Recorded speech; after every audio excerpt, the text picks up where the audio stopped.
Hey everyone, in this video I'm going to share with you 5 recipes that we love making in the fall to make the most of the fall flavors. I have created a downloadable and printable recipe card. You can find the link to that in the description box below this video.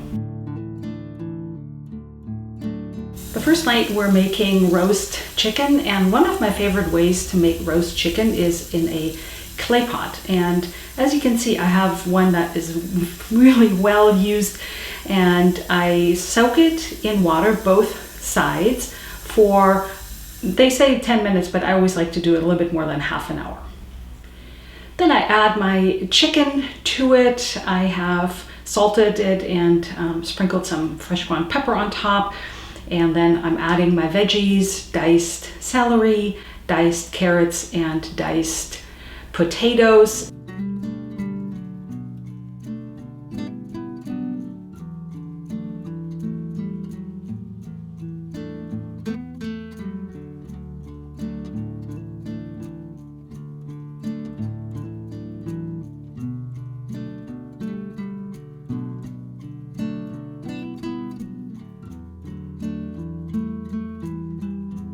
And often I like to just add a good dash of white wine. Then I put that in the oven cold, because the clay doesn't like to get into a hot oven, so cold oven. And then I turn the temperature to 400.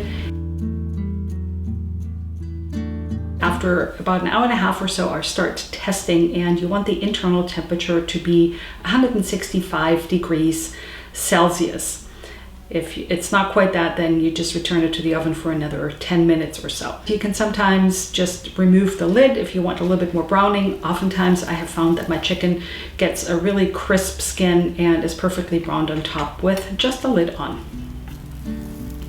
For the next evening, we're making chicken and sourdough dumplings, and I have actually made bone broth from the bones. Before that, I picked the remaining meat off of the bones and added some more potatoes and celery and onions and cooked that until everything was well done.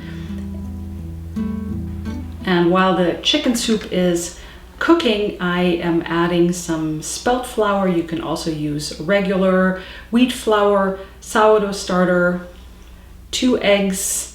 And if your sourdough starter is not perfectly active, I always add a little bit of baking powder and then a little bit of salt, and I mix that into a dough and let that sit for just a little bit.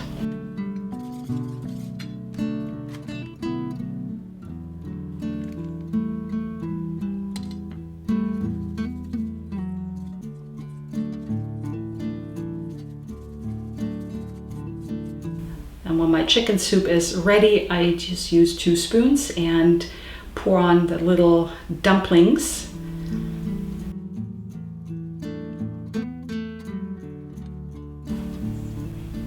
And then I put the lid on and let the dumplings cook for about 10-15 minutes or until they're done.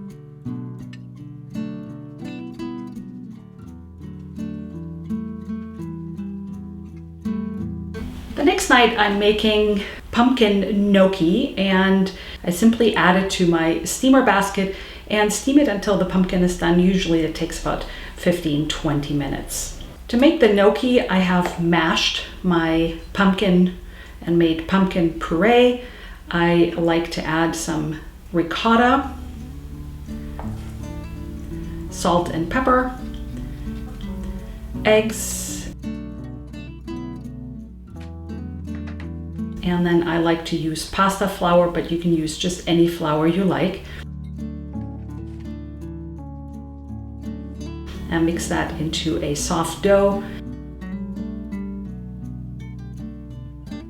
Then I flour my work surface and add, you can see it is pretty soft and sticky, my pumpkin gnocchi dough, and roll it into a very long skinny roll.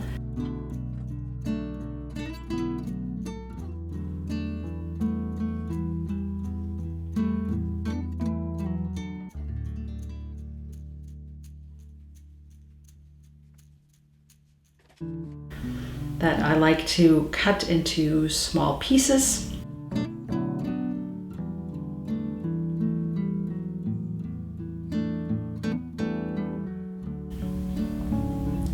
And you can always use a fork and create a little indented pattern on top of the gnocchi, and I put them onto a plate. I bring a large pot with water to a boil, and then I add all my pumpkin gnocchi and cook them until they're done. This doesn't take very long, it depends on how big they are, but for me this takes no more than 5 minutes. With a slotted spoon or with a colander, I drain the pumpkin gnocchi and set them aside. In the meantime, I'm making my gorgonzola sauce. So I have some blue cheese and some cream. I add that to a pot and heat it until all the gorgonzola is melted. You can add a little salt and pepper to taste.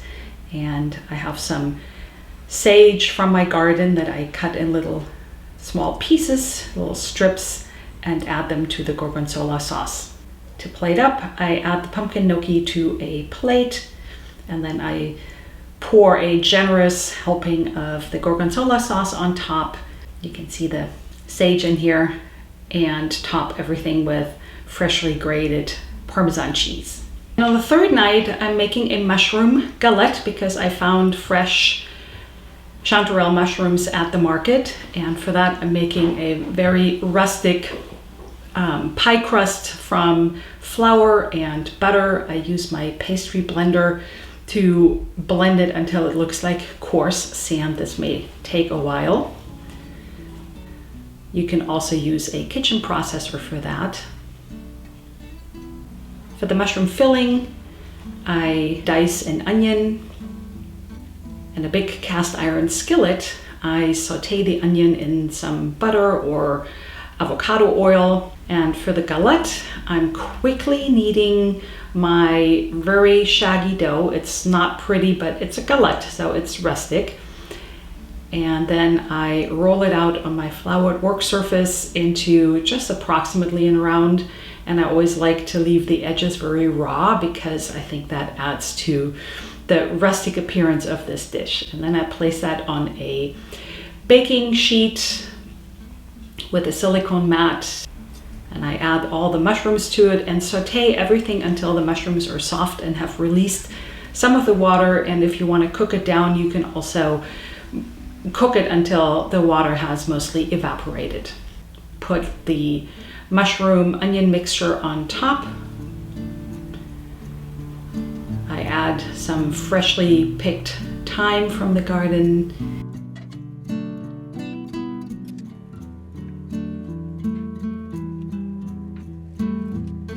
And some goat cheese on top. And then I just simply put that in the oven until the cheese is golden brown on top and melted.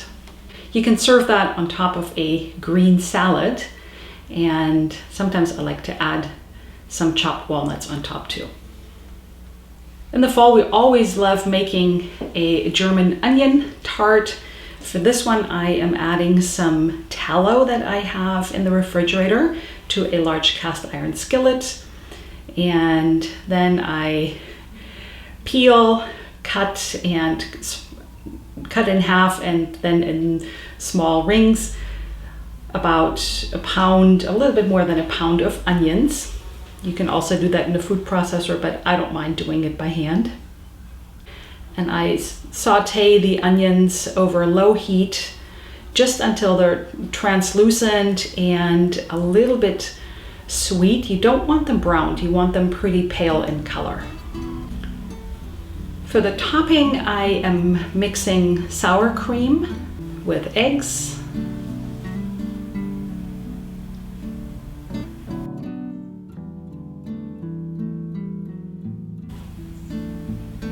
Some mustard.